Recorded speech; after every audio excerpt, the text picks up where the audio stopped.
Hey, good night, everyone. I hope the live is live in.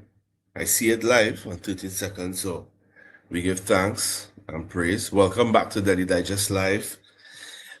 This is the Blueprint series we're continuing.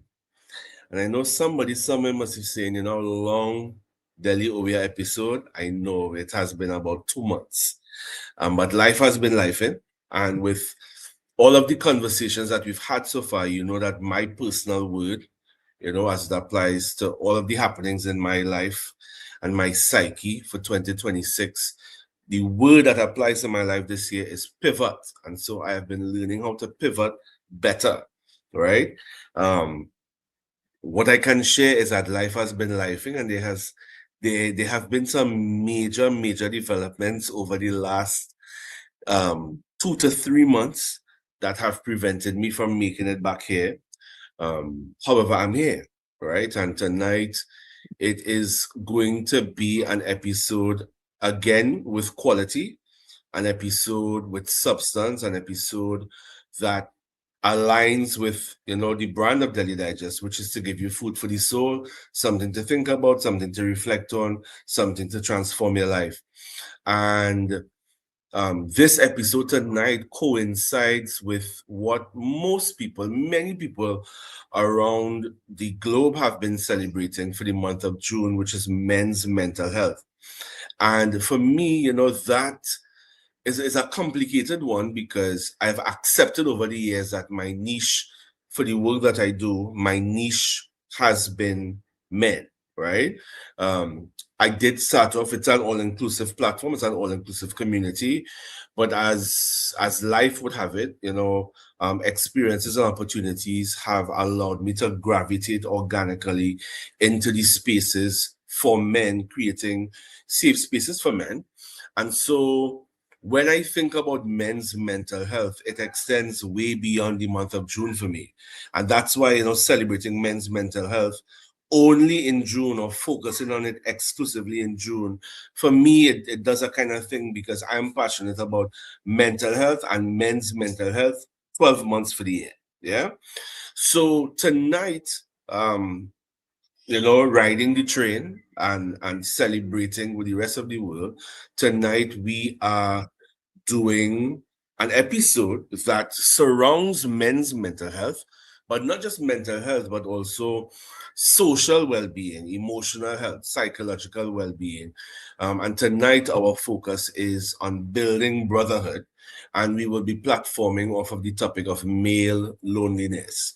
So if this is the first episode that you're jumping in for the Blueprint series, allow me to just briefly recap. Episode 1, we explored the identity shift, and that was done. And I mean, shameless plug, but bigging up all of my friends. Everybody that comes onto this platform is my friend, right? I'm not just here to, as you know, to create a series with names for clout, but everybody who comes on, while they are qualified in their own right, these brothers are legitimately my friends, right? So the first episode, the identity shift, we explored, what happens for a man when he moves from being just man, just self, to becoming father. And I explored that with my friend Arlen, Dr. Chrysostom. And then the episode 2, we looked at the modern provider. I unpacked that with my friend Akil Bernard, fellow helping practitioner. And we were looking at what does providing look like for men in 2026. We came up with classical conditioning, which told us that men are supposed to protect and provide and, be the heads of homes and so on. However, we know that dynamics are different in 2026. There are some homes and some relationships where women out earn men. And so providing looks different. It's not just about financial and material contribution, but we look at, emotional deposits. We look at psychological contributions. What does it look like for a father, for a man to be not just present physically, but present emotionally in the home? Episode 3, we looked at the badge of burnout, and I did that with one of my dearest friends and brothers, Quisi Benjamin. We explored, the tendency for men, for us to wear burnout as a badge of honor. We have long been conditioned to practice hyper independence. And so we want to do everything on our own. We want to figure everything out on our own. And life really wasn't meant to be lived that way. And this brings us organically to episode 4, which again I am doing with one of my dearest friends and brothers. And it's interesting because you would hear a Trinidadian accent from me, but I am physically in Barbados. But with him, you would hear a Bajan accent from him, but he's physically in Trinidad. So we are swapping sides today. And this is a man that I respect, not just as brother and friend, but I respect him for what he has been able to achieve in his field. He is a helping practitioner as well. His title officially is a counseling psychologist. And tonight we are going to unpack male loneliness and what that looks like and how it affects the achievement of sincere and genuine brotherhood, amongst men. As we said, segueing from episode 3, which was looking at, wearing that badge of burnout, as a symbol of honor. We want to look at what can happen for men when really and truly we access our friendships and we treat those friendships as real safe spaces. What happens for men when we come and we band together, not just for sports or not just for old talk, but we actually could come together and do something productive, do something constructive. I know that Dominic's perspective, it's a unique one because, professionally, he also functions as the dean of men. And it would be interesting to hear what that experience is like, having to create a massive safe space for so many men that come from different walks of life. So without further ado, and thank you for indulging me for the first 7 minutes as we get back into the rhythm of the Blueprint series. But without further ado, I am going to add my brother to the conversation. Dominic, what's up? Yes, bro. Glad to be here. Glad to be here. I was there marveling at the swap of where we are. You were in Trinidad and Yes. Barbados, and I'm now debating in Trinidad. Can you imagine that? That's Imagine that. crazy. But Yeah. it's a bit crazy though. It's a really good crazy. I mean, Oh yeah. people say so many things about Trinidad. And I think Mm-hmm. that for so many people too, it's a misconception or it's based Mm-hmm. just on what you see on the news. And no favoritism here. Trinidad looks a little different from the outside, looking, from the outside in. Mm-hmm. But Correct. Correct. being there and experiencing Trinidad right now, Mm-hmm. particularly coming from a Bajan context, like how is life in Trinidad for you? Honestly, I enjoy life here in Trinidad. I think, as you rightly said, there's a bit of a sensationalism when it comes to the issues of Trinidad. Yeah. So you would hear the news outlets really, in some cases, over dramatize what's happening. Now, mind you, yes, there are issues when it comes to crime, as there are Mhm. issues in crime all over the Caribbean and all over the All world. over, even in Barbados. Mhm. Even in BIM, correct. So I try to, keep my head planted, and grounded in Christ, and not to be, not to get too anxious about, the situation. But I love it here. I find Trinidad is such a beautiful place, to be honest. And I I I make the most of it, man. I love that. I love that. Yeah. I love that. So you would have. I mean, I miss home. Home is always home. Barbados is my Oh second home. yeah. Yeah. It's interesting when Trinidad I is go what, yeah, back. it's the same thing Yeah, for Trinidad me. is Trinidad is home for you too, and it's so interesting because over here, I am too Trini to be considered fully Bajan. But when I go back home and I talk to people, there's like something with Boy. the accent a little shaky. So you're too Bajan to be Trini. So you know what I mean. So I enjoy existing, in the dual spaces. It's Mhm. a good vibe. It's a good Oh, vibe. yeah. And That's with the right. major life changes, which you and I will talk about that offline, Mhm. life is going to be even more interesting soon, but we'll talk about Oh that, right? yeah. Yeah, Oh we'll yeah. talk about that. But you listen to you would have heard the introduction to our episode tonight, Hmm. and the way it builds off of the first three episodes. And Hmm. no shocker tonight we talking about, you know, male loneliness, and we're talking about how that impacts Hmm. brotherhood, and how brotherhood Hmm. could really be used as a tool, a life-saving tool, a coping mechanism, a healthy coping mechanism.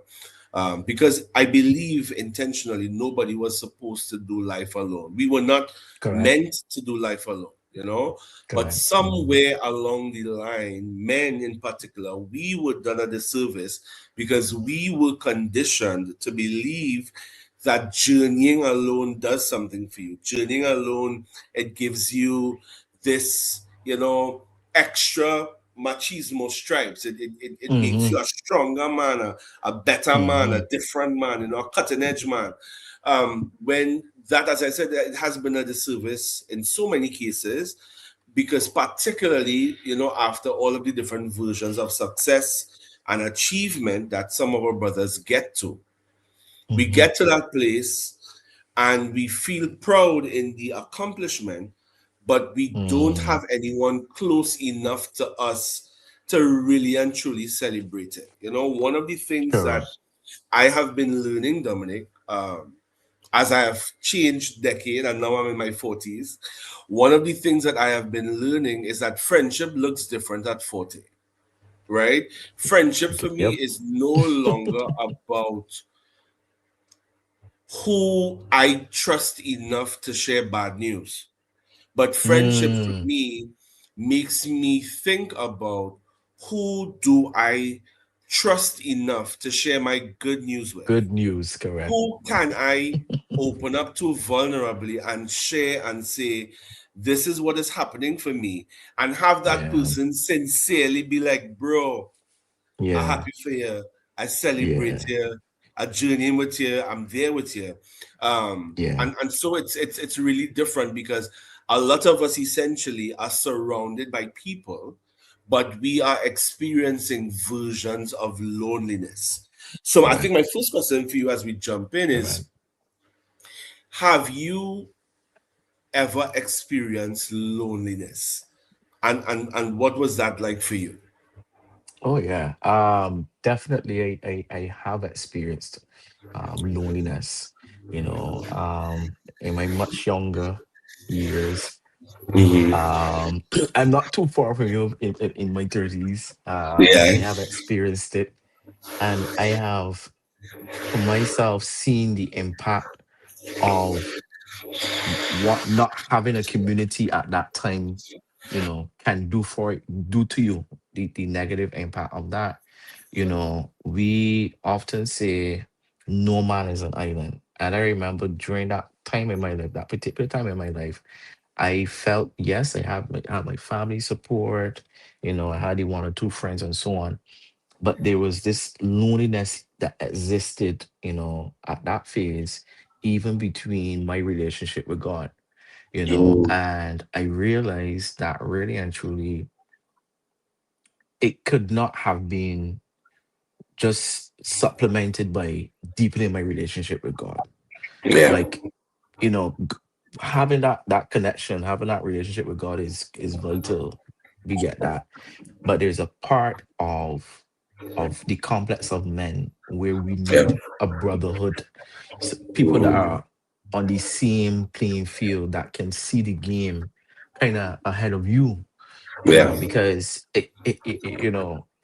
we often marvel at the Lone Ranger or the heroes that can take matters into their own hands and fight the bad guy and win the war. But we don't look sometimes as the impact of it.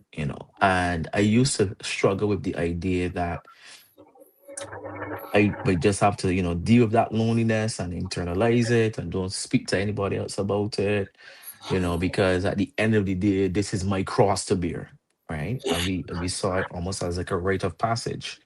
And I realized there's danger in that because one of the things that is really happening to a lot of men now is that they have come to that place where they have internalized loneliness to the point of this is supposed to be my norm. Yeah, And that is a dangerous precedent that I think is of the enemy, right? yeah, Where we think that we are supposed to be on our own, we're supposed to fight every battle on our own, we're supposed to go through it on our own, and that isolation is extremely dangerous, yeah, yeah, extremely dangerous. So for me, man, my personal experience, I felt it, I experienced it, and then I realized, you know what? God has placed particular people around me, male figures I can trust, that can, listen to any concerns I would have had at the time, that could basically be able to speak the language that only we as men can speak. definitely. Because I've heard some women say, men don't talk about their emotions, men aren't expressive about their emotions. But I'd say that we have our own ways of speaking. Sometimes we don't get to the root of what is on our minds, but men talk, and if given the Yeah, right environment, the right space, and the right timing, they will talk. absolutely. You know, one of the Hmm. things that I have learned in my journey as a helping practitioner Hmm. is particularly when dealing with men, and my Hmm. male clients, that vulnerability begets vulnerability. Yes, yes, Dealing yes. with men or communing with men, it's very difficult to feel like you would get somewhere if your approach to them is an investigative one or an interrogative Oh one. yeah, So if wow, you yeah. just there on the sidelines and you just asking questions and you fire a Hmm. question and you fire a question and you fire a question, this Hmm. man automatically goes onto the defense because in his Facts. mind it's like, oh, this is an interrogation. Like, I mean, like, am I in the police station? Are you a detective? But what I've realized, and this is for anybody who's listening, particularly our female friends who may be joining us tonight, if you Hmm. want to get through to a man, vulnerability begets vulnerability. Hmm. Because when we go up, a man goes up against each other, particularly a male dealing with a stranger or somebody who he's not intimately connected to.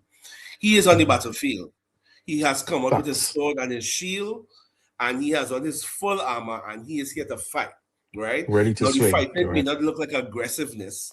It may not Hmm. look like a battle for dominance, but it is about I have to protect myself at all costs, particularly my emotions and my vulnerability. But when that man realizes, particularly coming up in conversation with another man, when that man realizes, oh, this person hasn't come to fight, but this person that's come for fellowship. This is Hmm. not a conflict, but this is actually a conversation. What Correct. happens slowly but surely is you see the sword goes down, then Correct. you will see The the shield shield. go down. Hmm. Then you will see the helmet come off. And Hmm. slowly but surely, that man is pulling off those parts of his armor. And he is here now meeting you level to say, all right, brother, well, we going there. Yeah. Um, Yeah. Yeah. Yeah. it has been so interesting for me, particularly over the last 10 years, and my permanent move to Barbados. When I Hmm. first came here, oh boy. What Oh was that like? boy. Oh boy. In Barbados, the culture is very insular, and I'm speaking generally. Hmm. And when I talk about the insularity in the culture, it's particularly when it comes to brotherhood, friendship circles, and Hmm. so on. It's very Hmm. difficult to penetrate a Bajan friendship circle. Very, very difficult. Difficult. You can be on the fringes. Yep. They can have a contract to allow you in temporarily, but for you to become Hmm. a permanent fixture in that group is Hmm. very difficult because this is a society where, just like Trinidad, similarly, where you have people who carry friendships for many years. Let's talk For about many friends from years, high school, friends from schoolboys. primary Hmm. school. We come up in church together, and so Correct. it can almost feel like hashtag no new friends, right? But coming in, you know, I am grateful that I was able to add value to different spaces, and Hmm. and and I was accepted into different circles because I added value. Value. But this is where my complex, or this is where my experience with loneliness came in. That whole thing about adding value, Dominic, it sometimes feels very tiring and burdensome because it could feel like if you don't add value, people want nothing to do with you. For Yeah. many years, particularly when my work extended into the church, right? For many years, I felt like people knew my number, they knew how to reach me, they knew how to contact me, but it was because they wanted me to do something for them. So they Yeah. wanted me to be in a program, they wanted me to be in a panel, they wanted me to present here, they wanted me to preach there. And They wanted your function. yeah, they wanted your function, but not necessarily your fellowship, right? Yeah. And That is it. that now created a deep internal complex for me because that's where my experience with loneliness came. It was like, Mhm. what if one day I was to not be able to add value to you? Mm. Would you still see any value in me, And me. right? Do you accept me for my vulnerability as well? Or are you Correct. just interested in my value? Yeah. And then what I can Right? give. Yeah, that and what I could give and what I could do for you. And my Hmm. question really was, who are really my friends? Who are my real people when I can no longer add value? Who are Value. my people that could just accept me, vulnerability and all, and say, I still love you, Deli. I still want to be Yeah. around you. I still want you Yeah. Yeah. to Yeah. be Yeah. around us. And that's where that complex comes in for me, about if you don't add value, would people accept or appreciate your vulnerability? Correct. I want us to focus now on, we've been talking about what that looks like in a Hmm. general sense, but I want us to zone in on a personal sense in terms of, have you ever experienced that dynamic in a friendship where you felt like that friendship was really transactional and not Yes. really Yeah. Yep. true? Yep. You know what I mean? Yeah. They feel Yeah. like, Oh yeah. oh, this person's really my friend just because of what they could get. This Get. person's not really my friend because of who I am, but you're Correct. my friend because of what you think comes with being my friend. Correct. I oh How, yeah. I've ha- how have you, how has that been for you? I I have weathered that storm. Mm, Um, where I have had people in my space that, as you rightly said, just wanted me more for my value or what I brought to the table, as opposed to my presence, as opposed to who I am and what I represent. And man, that experience would have been draining for me, because it is as if the conversation almost feels as if you are the hinge of the door. And if that hinge doesn't continue, being there, the door has no purpose. The door cannot open or close. So you have to always be on your game. You have to always be giving. And I realized that those friendships, as you said, were transactional, but not only transactional, but purely parasitic. They were mm, sucking life out of me, and mm, funny enough, sucking the same value out of what I was given. Because there are some people who have resigned themselves to be parasitic, right? And listen. I think in the space of brotherhood, male loneliness is going to be perpetuated if you don't surround yourself with the right type of people. Because we can say brotherhood from now to the cows come home, but if you have 1 out of 10 persons that are parasites in your space, it can nullify the impact of the other 9 persons. Wow. And you have to be very careful. And that's why I like to encourage people to do audits. Audit your friend circle, audit the male circle that you have, or whoever is whispering in your ear, audit that circle. Because if you don't, you're going to find yourself entertaining more parasites than persons that have true good intentions for you. And Yeah. I've seen how sometimes those types of dynamics are something thrown back into your face, where the person, instead of taking any accountability for how they would have treated you or how they would have framed the friendship, they would treat you sorry, they would paint themselves as if they are the victim, and you have to be the one giving. And the day that you decide not to give, and not to and to just be, as you said, you are then seen as being, selfish, or you probably seen as being, not for them, and all kinds of different stories that people start to create in their head. So be very mindful of those persons in your space who look the part of brother, but are not really the function of brotherhood. Right? Yeah. Yeah, Wow. you gotta be, yeah, you gotta be Yeah. careful about that. I love the word that just resonates for me there is that parasitic, right? Hmm, hmm. And one thing about parasites is that they love a relationship that appears to be symbiotic, but it Oh, isn't, shucks. right? Oh So they love yeah. to Oh just leech yeah. from you and take from you and suck from you. But the fact that many of us, there are people who might be listening to this, and if they were to do some introspection, the reality is yes, they are Yeah. in parasitic relationships, right? Yeah. Yeah. Or Yeah. they have parasitic friendships. The thing Hmm, about it is, and this is something that I've explored in romantic psychology. hmm.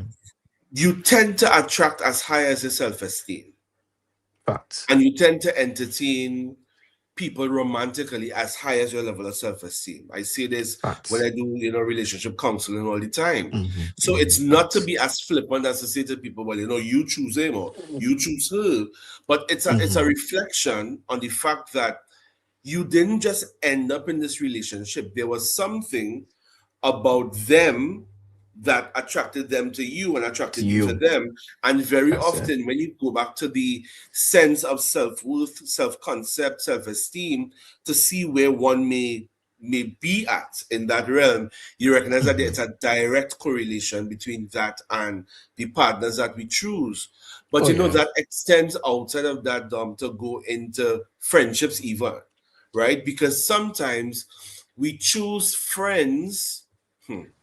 In some cases, manipulatively, we choose Hmm. friends or friendship groups in which we could be the star.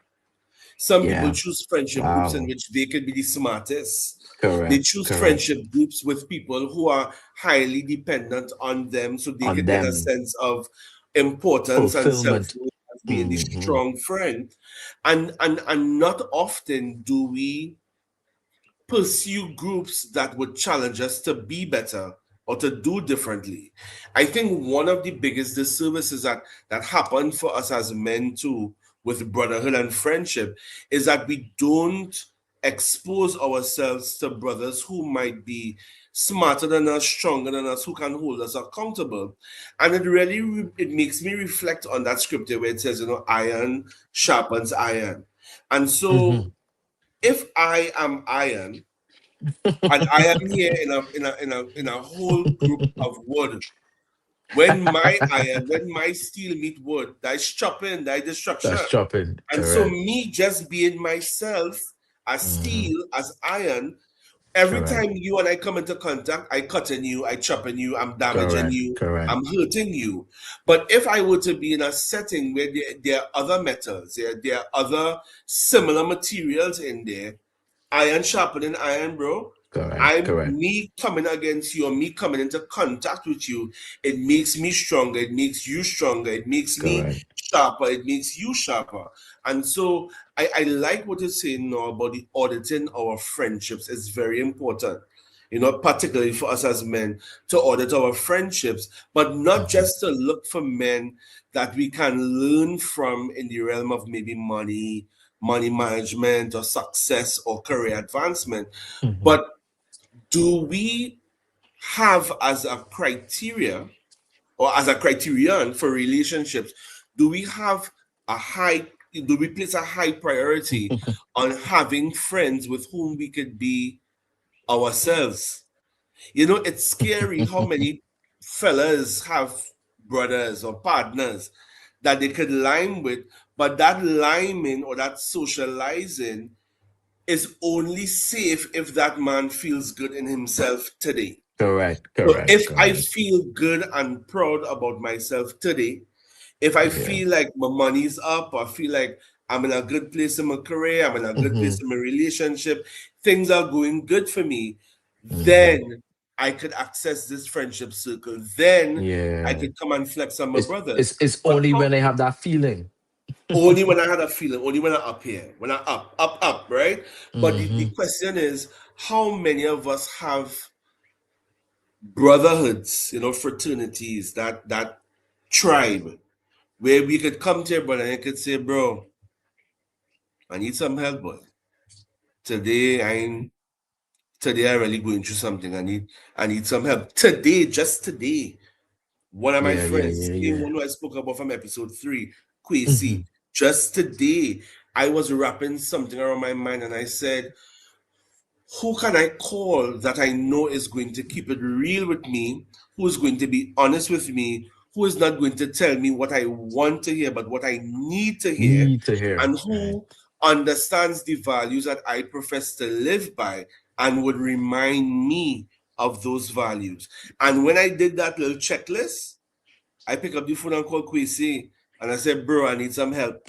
And the help wasn't give me $5. The help wasn't help me out with the opportunity. While all of those things may still be valid, but today that experience was, bro, I need help.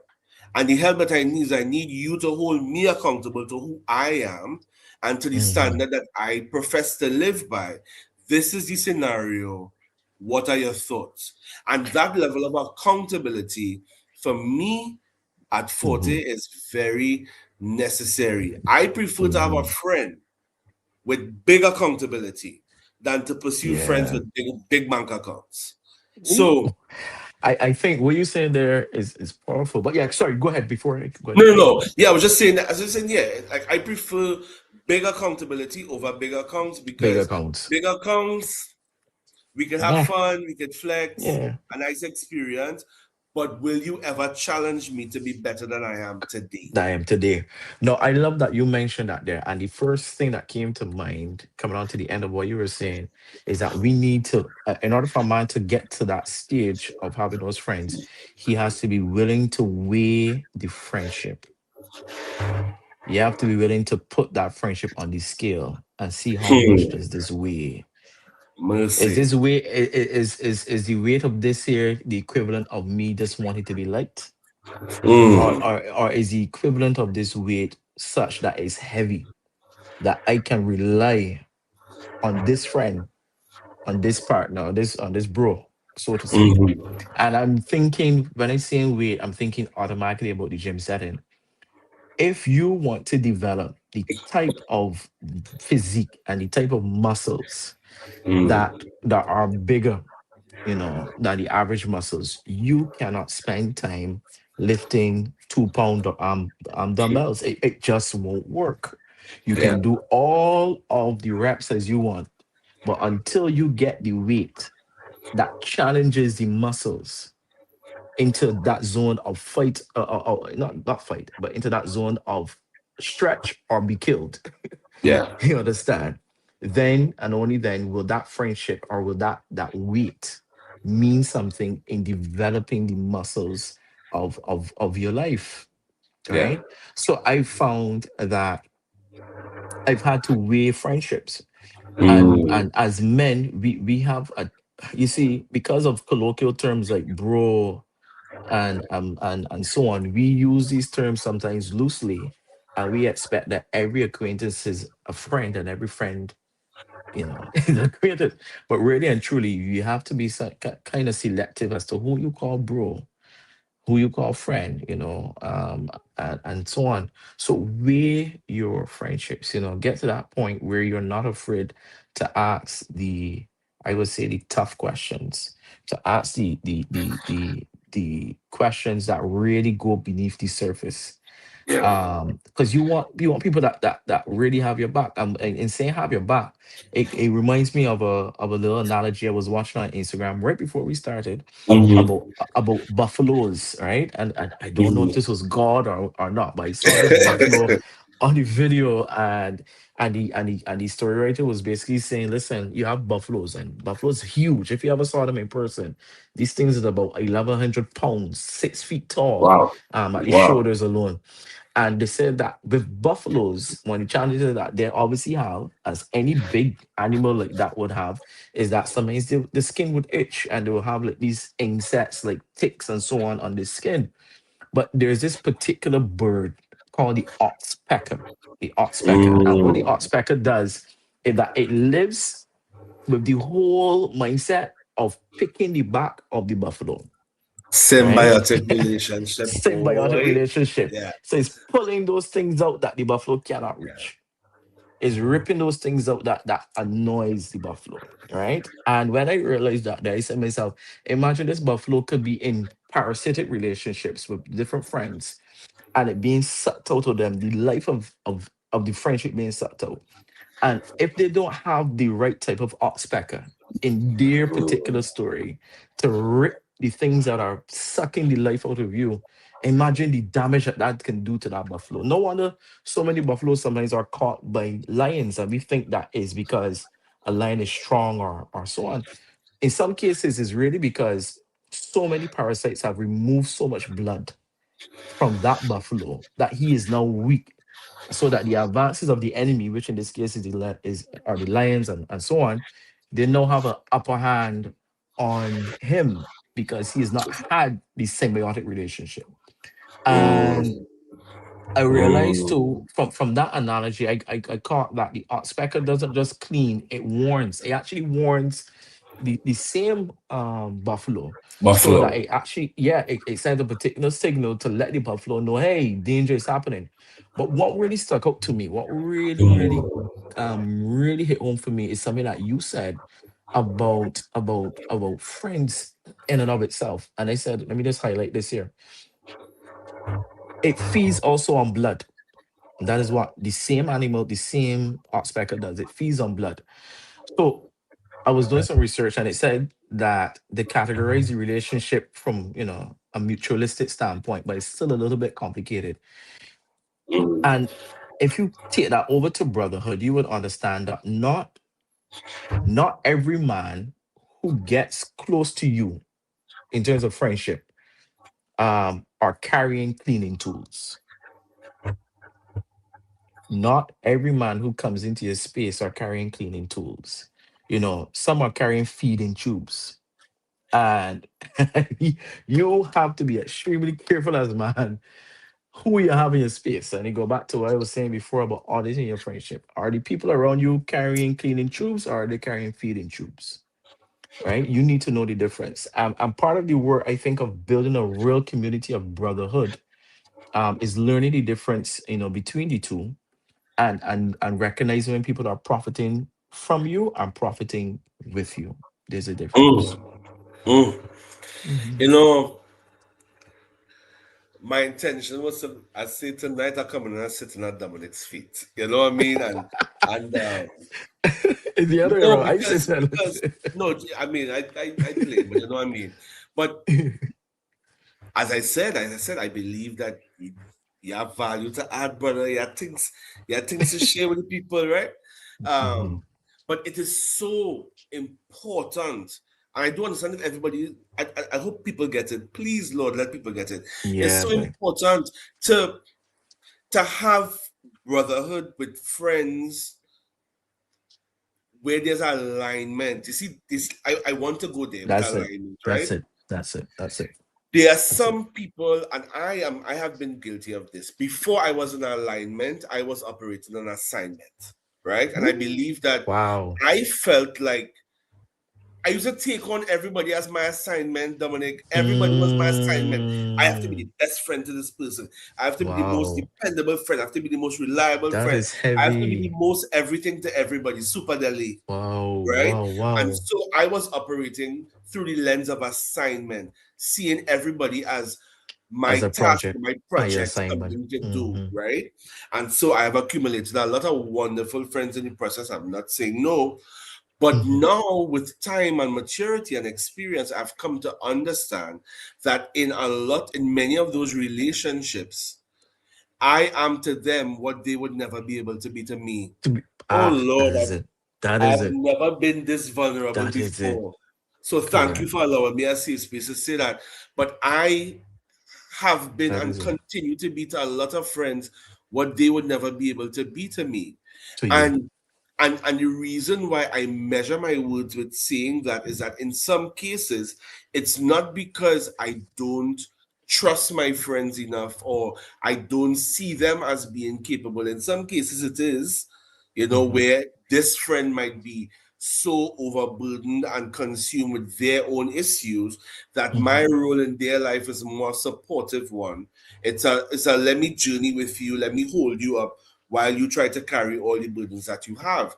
And while you have all of those burdens, I could see that you don't have space for mine. Fair enough. But there are other cases where, through the lens of discernment, I am able to understand that what I am for you, you are not able to be for me. I look at your values, I look at your Wow. choices, I look at your Wow. lifestyle, I look at what you feed yourself with, what you feed your mind With. with, what you feed your spirit with. I look at your Hmm. relationship with God or lack thereof, and I Yeah. realize Yeah. that all of these things that I could bring to your table, when you pull up to my table, you come in with empty hands and a knife and a fork. You come in to eat. You come in to eat. When I Yep. come to your table, You I'm bring bringing a nothing to the dish. table. Correct. Nothing, brother. My And so I goodness. come to realize that it's okay to be in relationships, or it's okay to know where those friendships or where those relationships lie, where Lying. you Correct. are where you are bringing to them what they may not be able to bring for To bring back to to you. you. Correct. And for me, I see those friendships for what they are, and I don't fault those people for what they're not able to do, or what they're not ready to do, or what they don't know how to do.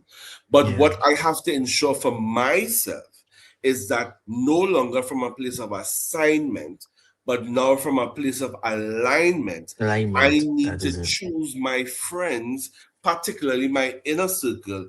I need to choose those people in accordance with alignment. I need to know who I Correct. am. I need to know whose I am. I need to know what I'm about, what I was called Yeah. to do, what I am missioned to do or commissioned Hmm. to do. And as a result of that, I will choose brothers and friends who are journeying in the same direction, who could hold me accountable to my goals and dreams and my standards. I could hold them accountable to theirs. Hmm. And most importantly, I can be vulnerable and real and don't feel as though I have to show up as a superhero. Correct. There You are know, many I friendships I where, love that. yeah, if you don't show up as a superhero or you don't show up having it all together, them Hmm. fellas ready to tear you apart, to ridicule you, Yeah, to boy. humiliate you, to make you feel lesser than. But I would say at this big age and stage, after all of this life that we have lived, if you don't have one or two friends, male friends as a man, that you could go to and just be like, Dominic, boy, today's a Big man hard day. thing. Or, bro, Yeah. we're doing later. You have any little time? Why Yeah, asking boy. her? Boy, I really feel like I need to connect with somebody and Yeah. unpack a couple of things. Like if you don't have any Yeah. friends with whom you could have that level of That vulnerability, real boy. I what are I we I doing? I I I marvel at the passion that we as men have when it comes to watching 22 men on the field running after a ball. Oh boy. And I am one of those guys too. I freaking I watching all the highlights and things like that there. And we are so passionate about these things. But are we passionate about the vulnerable moments? About the moments Mm. when I can't even find words to describe what I'm going through? Are we that passionate? Are we that in tune, in being able to pick up, yeah, daddy not himself today. I mean, I know daddy, and there's certain things that indicated to me, yeah, my guy, he not on his Something off usual today. flow. Yeah, Yeah, something something off is off. today. And so I'm very afraid that we have become a society that hides behind pleasantries, like simply just saying, yo bro, how you doing, hope things are good, hope all is well, is to me plastic and doesn't get anywhere, because what is happening is that we have persons who are just simply just filling conversation with fillers, but they're not really digging into find out how you really doing, Mm, what is for really sure. happening for you. Yeah, and I kind of call that church talk. That how some Mm. easy would just come to church and be like, "Yeah, good to see you, brother. Hope All all is right, all well." right, all right. Yeah, That those very disconnected and statements that we make. But I think what mhm. you said is so powerful, focusing on my alignment as opposed to solely my assignment, because it is very easy, because as men we love to fix things. We love As assignments. We men love we tasks. love assignments. I love tasks. I love to be able Yeah. to I solve an want to issue. achieve. I want to I want to do achieve. well. That's why Yeah, we do well too when it comes to sports, because of the yeah, task. I have to get a certain amount of points to beat the opposition.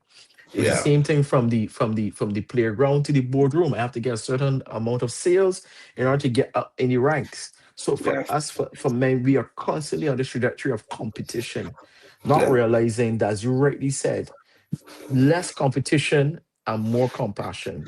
Less competition and more coordination, working with the guy beside me, because we don't know the struggle he's going through. We don't know the battle he faces every day to come to work, to come to yeah, church, we don't know. And the more we can look out for each other and be there as guys for each other, I think the more men we can save.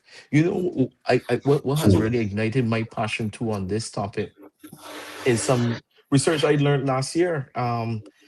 Where you were seeing every men's mental health month, you're seeing a statistic: 525,000 men every year commits suicide, like wow, clockwork. 525,000. Did some research on what's happening in Trinidad. Discovered we have a similar impact when it comes to that there. You have 83% of all the suicides in Trinidad between 2020 to 2023 were men. I mean, and we also talking about, even to for the 142 suicides that took place in 2022, 123 of those were men. So, mm, so it is important that we understand the significance of going beyond the surface level conversation to our men, and we speak the language of what they're going through. yeah, And in a way, I really too would want that for the older guys to be more, to get to that stage, should be more open to share their own battles and how they were able to get through those battles. But I know that unfortunately, because of how some of them have been raised, it is a challenge for them to model that behavior now to us younger persons coming up yeah. after them. That's a beautiful segue, because the next thing I was going to focus on is, what has been the conditioning, what has been the messaging that we have Mm-hmm. received growing up about, what friendship looks like amongst men, Mm-hmm. what vulnerability Mm-hmm. looks like, what it Mm-hmm. means to be a man, and so on. And if I were to Mm-hmm. look at my personal experience, I I saw that I learned social performance from my father. Mm. My father was a saltfish, as you say in Trinidad. Everybody wants to be around him. Everybody love him. Everybody likes him. His personality similar to me. I am similar to him in terms of Mhm.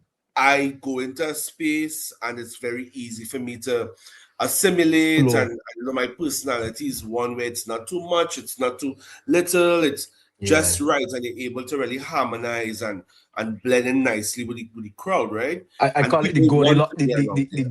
the Goldilocks phenomenon. Not too hot, Yeah, not too that's how I cold. mean, right? You're just right. You're just right. And so with that now, I have been able to garner a lot of social currency over the years, as was my Mhm. father able to do, right? But what I learned from my father through looking at him, through observing his template, his blueprint, I saw that my father was friendly to a lot of people and a friend to a lot of people, but he didn't carry a lot of friends. So I Mm. saw him showing up in spaces. I saw him adding Mm. value. Everybody wanted to be around Mm. Mr. Charles, Officer Charles. Everybody Mhm. wanted to be around him. But when it comes to his deeper, more intimate, vulnerable things that he was dealing with, my father would have preferred to deal with that alone. And so for Wow. me, for a long time, Dominic, I carried avoidant attachment, right? I learned that. I learned avoidant attachment. I Mm, learned to not let anybody in too close. I yeah. learned that intimacy was unsafe, closeness was unsafe. Mm, People learning and knowing things about you vulnerably. you. Yeah, That yeah, those yeah. things were you giving people weapons of warfare against you. And so Yeah, for a yeah, long yeah. time, I learned have it close but not too close. Bring it in but Correct. not too But close. not too And much. that's what I had to Mm, unlearn over the years, particularly mm-hmm. now being married, having my wife, she being the closest human being to me, having my Correct. children who are looking at me every single day when Correct. I don't even know that I'm being looked at. And they Correct. know, particularly my son, he is looking at me to see how to be a man. So he's looking at how I handle my Correct. emotions.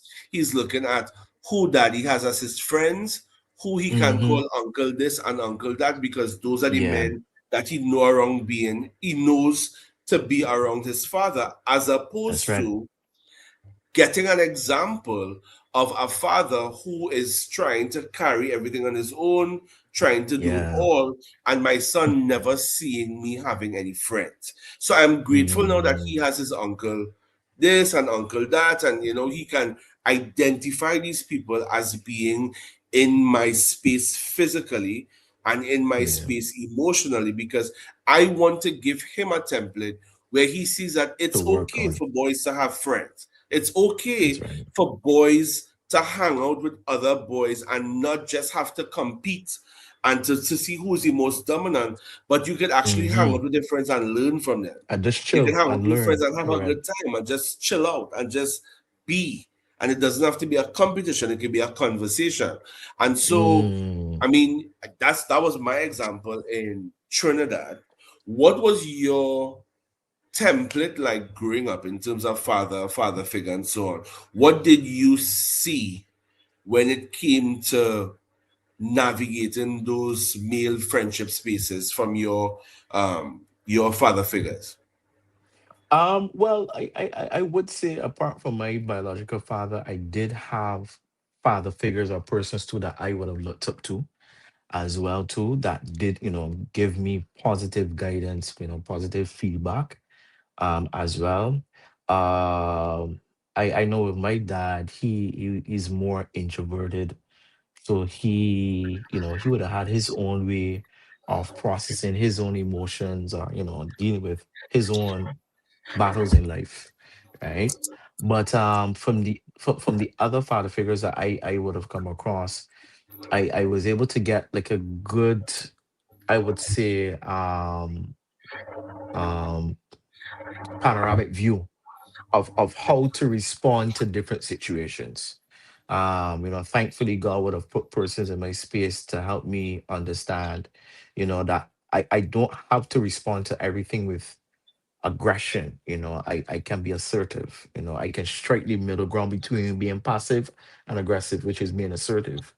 I would have learned too from having different father figures, of father like figures around me, that taught me the whole importance of being genuine, being true to your best self.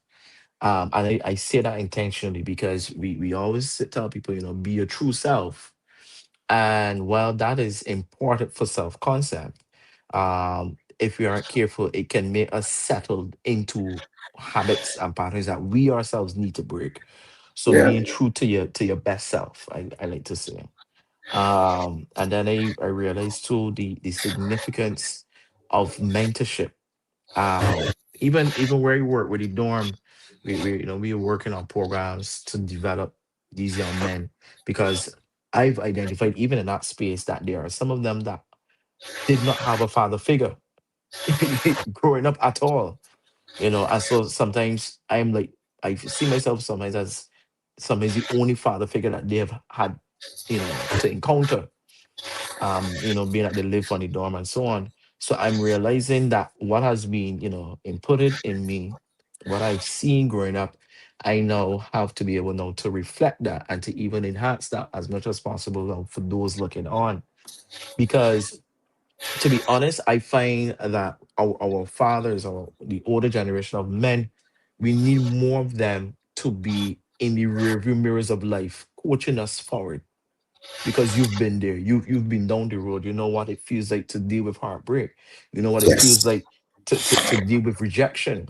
And I think one of the fundamental Share. Tell factors us that is happening, something. Let us know. yeah, Yeah. tell us the Tell us how it truth. went. Yeah, Yeah. because don't keep it in this vault, this male vault that we all tend to stay trapped in. Share that vulnerability, share your story so that the guy that is listening that will not say anything to you now could break free from something years later. Because we have too many of our men who go through life silent and they die silent. Hmm. They die silent. There's Hmm. no cry, there's nothing, so that the woman that ends up being with this man or in these relationships, she does not even know who she's dealing with because he has not found the capacity to express or to Yeah. speak his Yeah. experience. And too often we have so many of our men falling into that vault, into that trap of keeping everything stored in because I will not be understood.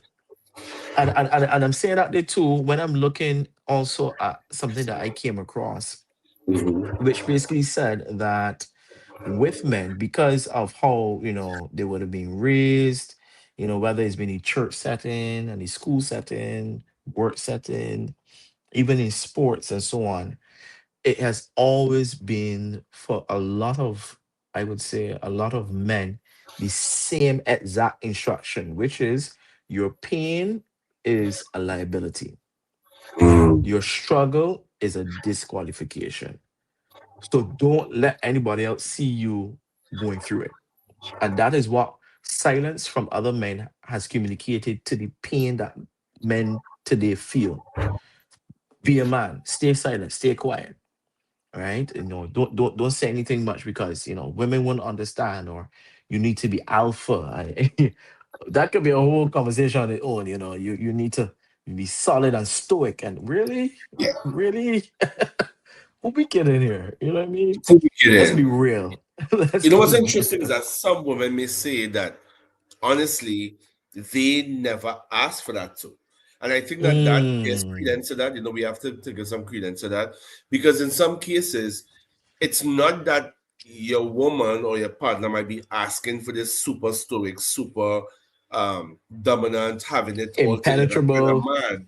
That may be our own conditioning and internalized messaging That's working it. against us. And that may be us projecting some of that back onto our Correct. partners, right?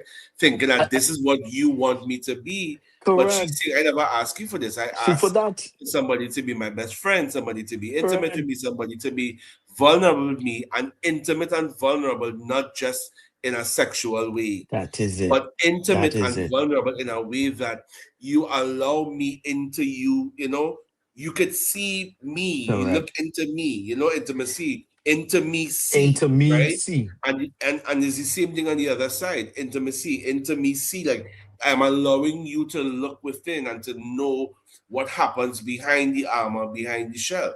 And so I we like have that to you take said that there accountability for that. Yeah. We have to take because accountability for projecting. Hmm. definitely, you say that there, and I'm thinking too. There's so many of us men, and we even see it portrayed too in, as I was saying before, in our superheroes. You see Batman how he operates. He comes and he saves the day and thing.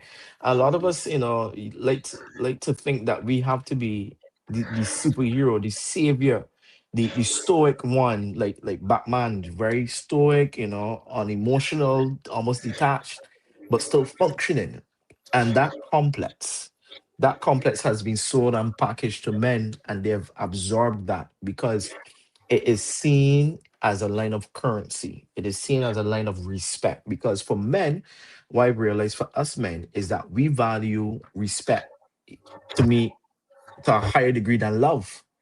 Because if a It's man is our not it's our respected, interpretation of love, is our actually. interpretation of love is respect. Mhm. So if a man is not respected in his own space, then to him he's not loved. So the challenge for a lot of men when it comes to having their own brotherhood of circle is that they don't have the respect.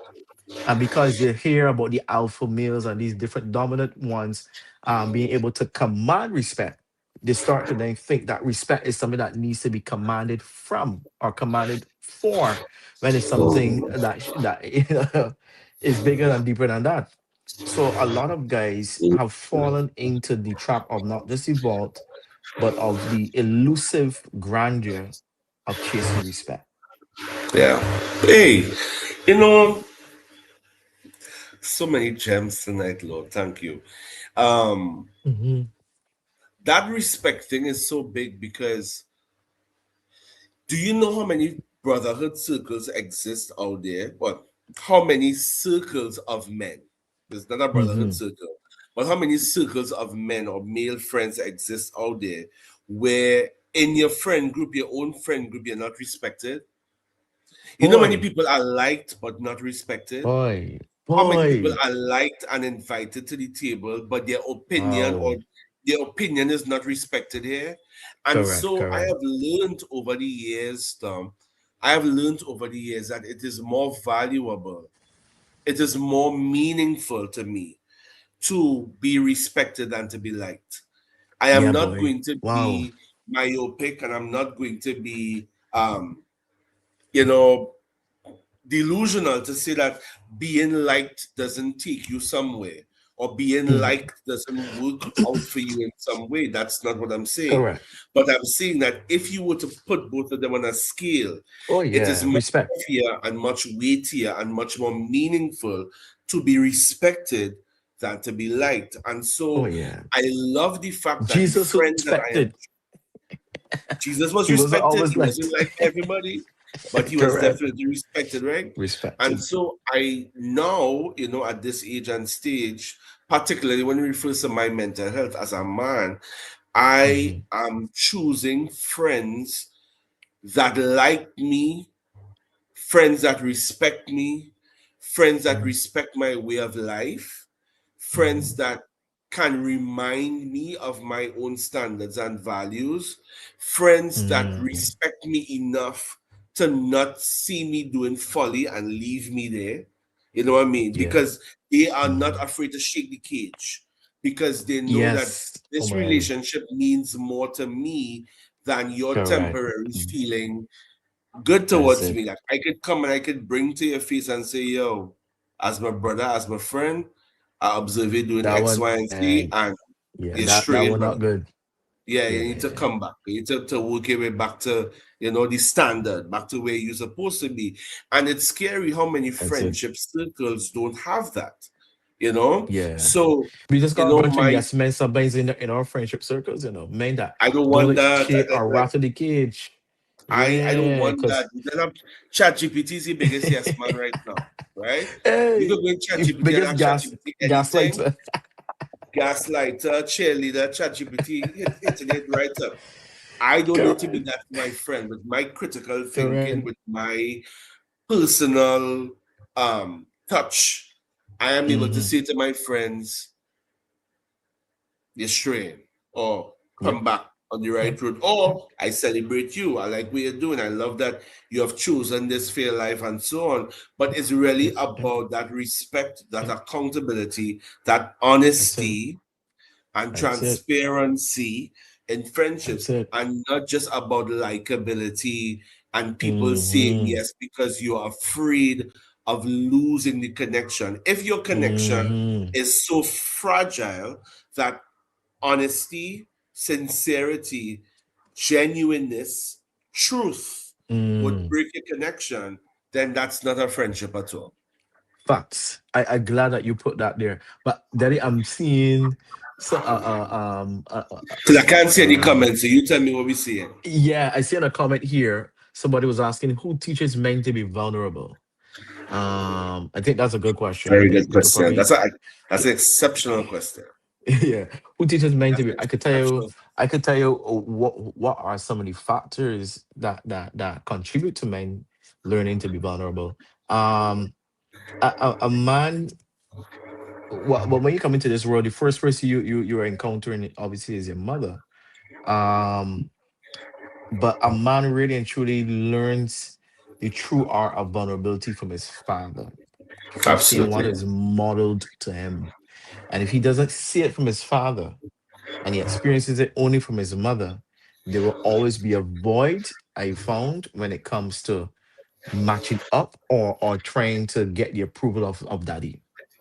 So we have a lot of guys that have daddy issues because they have not been taught how to be vulnerable. And vulnerable is not weak. Vulnerable is strategic exposure. Yeah. Where you're basically saying this is what makes me me. Yeah. And I want to know, daddy, what makes you you? What did you go through that makes you who you are today? I think more and more guys are asking that question and needing those answers. I'd say, well, the next point that was made here is, um, she said, "Good evening. I am joining late, but this is a timely topic. Men have been socialized not to show emotions. That's true.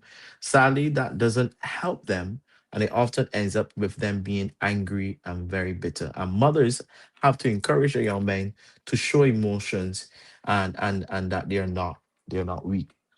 I want to add to that. I want to Mhm. lend my voice to that part there because Sure. I love what you were saying earlier in terms of vulnerability needs to be modeled. I believe Mhm. so, right? Yeah. Because as a young man, your father is your example, your mother is your experience, and Correct. so your Correct. mother is not teaching you vulnerability, but she's showing you how to show emotion from a lens that is Hmm. acceptable as a female. What it looks Correct. like for a young man to show up acceptably in society. But from That's your right. father, you're learning what does it look like to handle emotions as a man? Yes. What does it look like in the male experience to navigate disappointment, Manhood. discouragement, That's it. manhood, heavy feelings, betrayal, lack of trust? Hmm. Like, what does it look like when a friendship fails, when you fail? What does it look Mm. like to handle that? And so I agree with you that needs to be modeled. That's it. Two 2 weeks ago, I had a serious emotional breakdown. It was about a situation that was happening to me, and my son is my shadow. Anybody who see Mm. us in action, my son is my shadow. And so Yeah. I know that you could ask 15 years down, ask him to talk about the relationship with his father. I believe that if I'm still around, he would have great things to say. But my son is my Hmm. shadow, and that keeps me accountable. But I'm saying that to say that I had an emotional breakdown on that morning, Dom. And my Mm. son was right by my side, right by my Wow. knee, asking me, Daddy, are you okay? Daddy, why are you crying? Daddy, what's happening? What's going on? And he was Wow. genuinely concerned, but he Concerned. was Yeah. not afraid by my display of emotion, but he was Yeah. intrigued. And I was happy that I was able to model that for him to show him that men Yes. do cry. Because Correct. my exemplar of masculinity is Jesus. And my Mm. Bible Oh yeah. tells me that Jesus wept. Oh My yeah. Bible shows me that I have a savior who was not afraid to display his emotions, was not afraid to get vulnerable with his friends, his disciples, his inner circle. He was not Correct. afraid to show the real him. And he also knew how to use discernment to know how to audit connections and friendships around him, right? And Correct. so Correct. for that, I believe and I concur that it is important for a man to model this to his son or to his offspring. Oh yeah.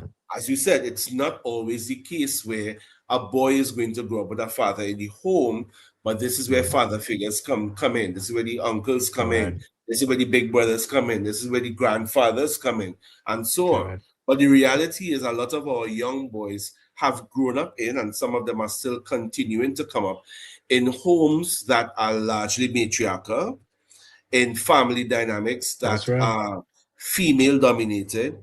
And That's right. so you are never, those children, as you said, will have voice because they're never going to truly get the modeling of how to handle the male experience, but That's they it. are That's going it. to get female perspectives about Perspectives. Oh, how a man should show up and what is correct. acceptable for a man to bring up. Now, Correct. watching the Just time, before you go, bro. Sorry, you just go one on. more Mhm. thing. I'm seeing here my good friend Kenny Apue. He's here saying Big good up you, evening. Kenny, my brother boy. Yeah. Kenny said here, um, has society failed our boys? To an That's a extent, to a large yep, extent. yep, And this is why yep. we, by doing this work that we are doing, we have to be intentional about Correct, interrupting that pattern. Because if correct. we were to allow classic conditioning to remain, I have no hope for Right, my son and children coming up after.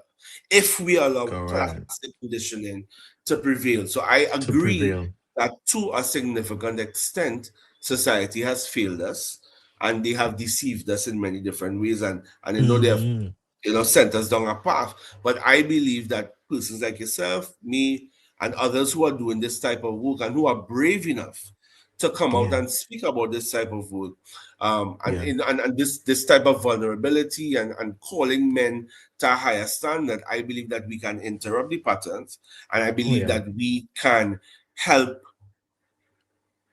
to create new and better mechanisms for our children. Yeah. So definitely. my Mhm. last question, our last question, because you and me could sit down and talk for 2 hours, right? Easy. My last question, our last question is if a man listening today Mm, feels isolated or disconnected, mm. what practical first step would you, Dominic, encourage him to take towards building meaningful relationships, particularly with men?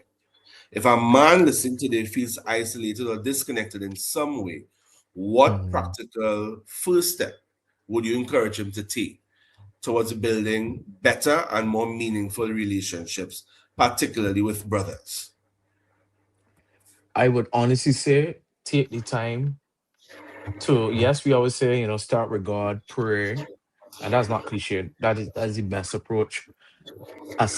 Alongside with praying and asking God for guidance, is seriously taking the time to audit your circle. If you do not have at least one person that you can say, listen, this is somebody I can trust, somebody that will not take my business and spread it everywhere, then you have to seriously ask God for guidance as to who can you go to, even if it may be a trusted professional, be it somebody like in our space, that knows how to deal with issues from a man's perspective as well.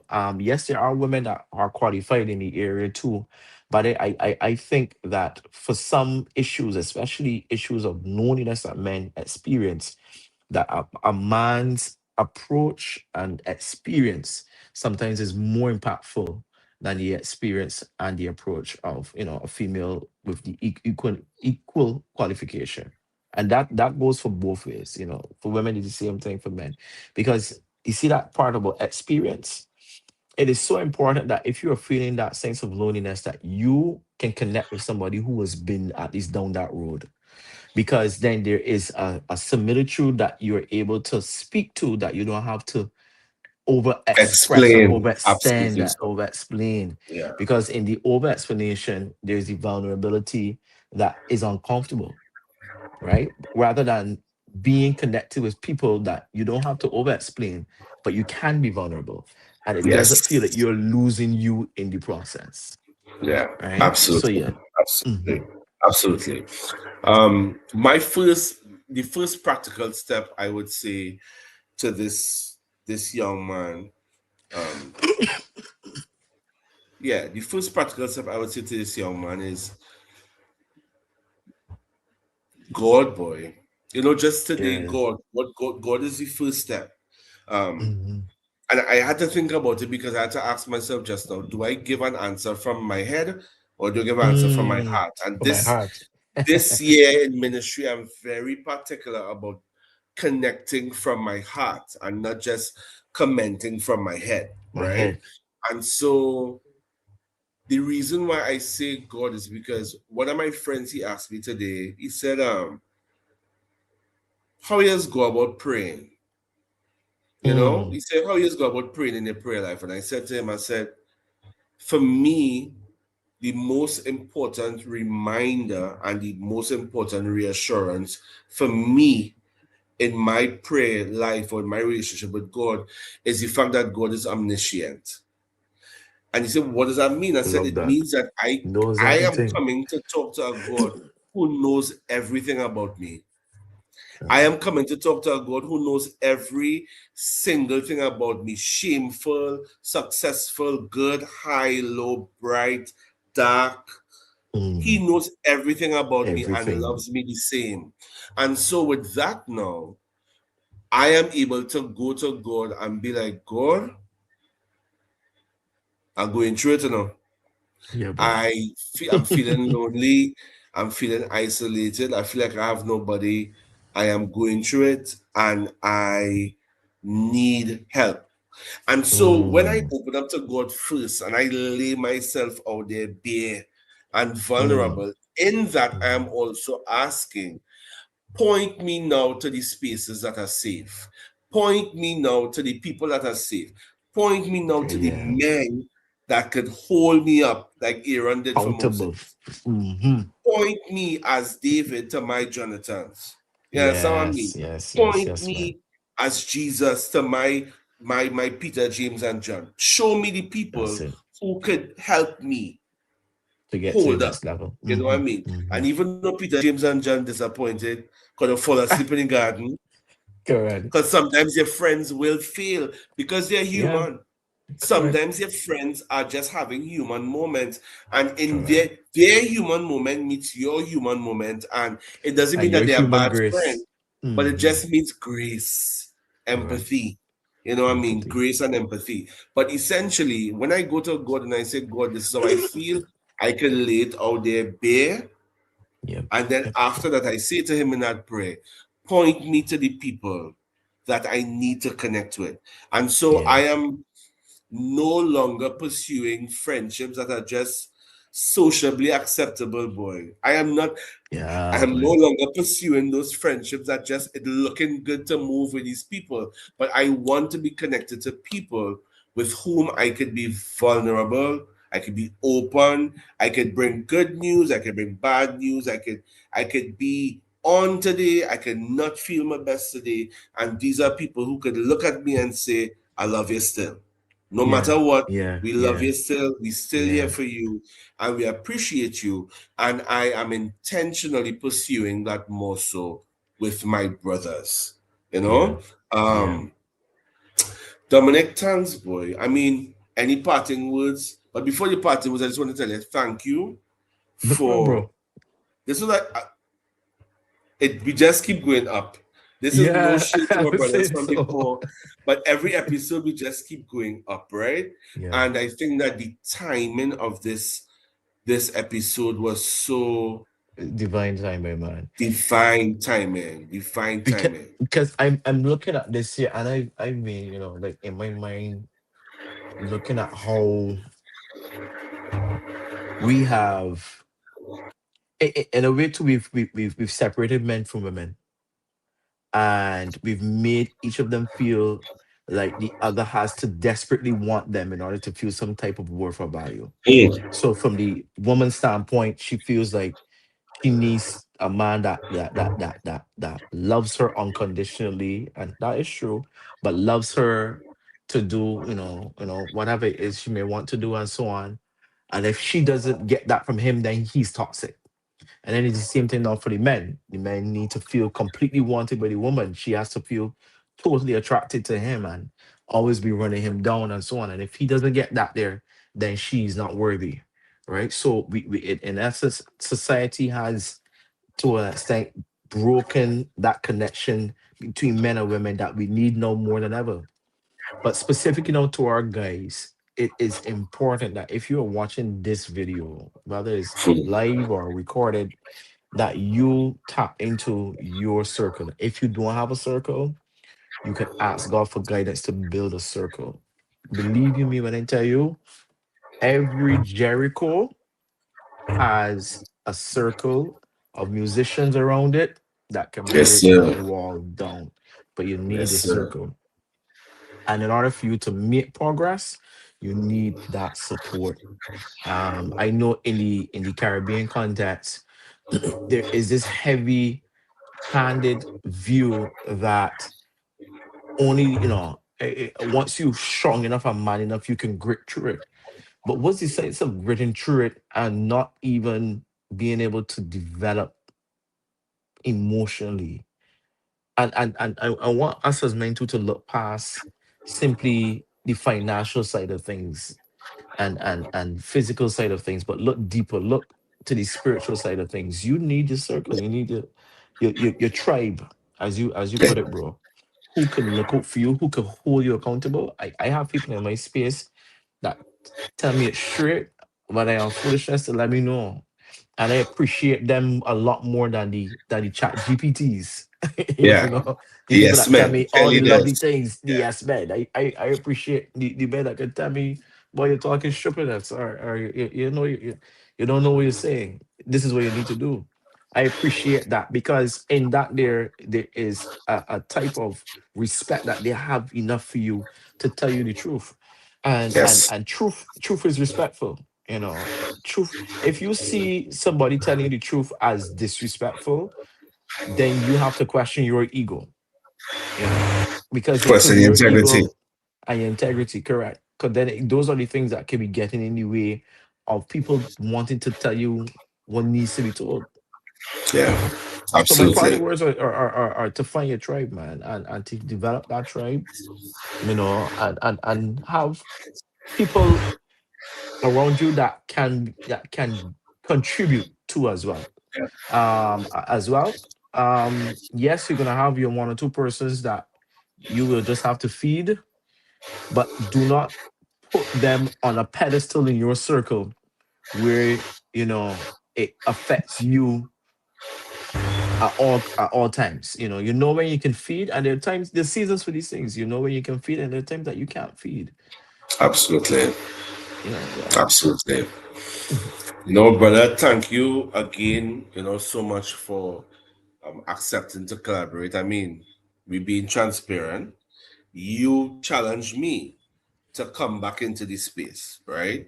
And I know that at the point in Praise time, you God. didn't know that that's what you were doing, but I do it was very easy for me to be overwhelmed by the things of life, the cares of Life. life, and to Yeah, just boy. say, I will come back to this whenever I come back to this. But thank you for Yeah. keeping me, accountable, holding me accountable Praise God. without even knowing that that's what was going on.